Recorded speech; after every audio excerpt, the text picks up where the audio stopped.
How to reinstall Windows Fax and Scan in Windows 11. Hello friends, follow the steps in the methods. The first method is Prove Optional Features. Click on Start, go to Settings, click on System, scroll down and click on Optional Features.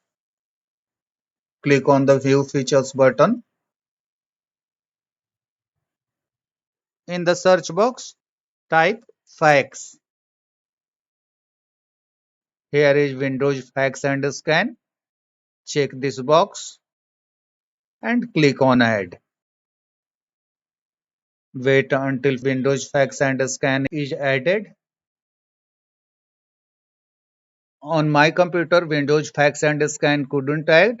If it is successfully added on your computer, then all right. Otherwise, use command prompt to install the Windows Fax and Scan app. For this, click on Search, type CMD, right click on command prompt, select Run as Administrator,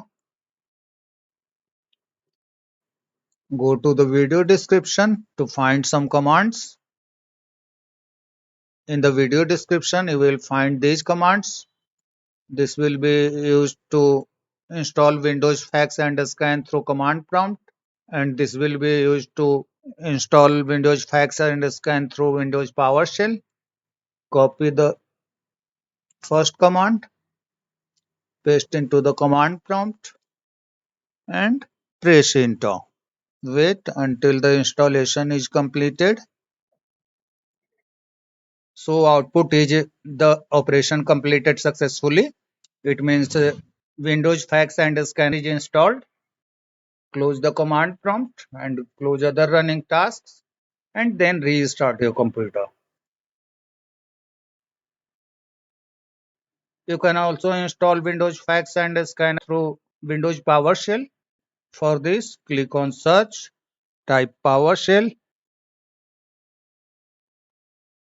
click on Run as Administrator for Windows PowerShell.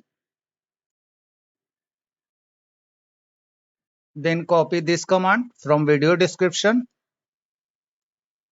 paste into the PowerShell and press enter. Windows Fax and Scanner is installed. Close the PowerShell. Once you have installed, you can open Windows Fax and Scan. Click on Search, type Fax, click on Windows Fax and Scan. This is the app. That's all friends. Thanks for watching the video.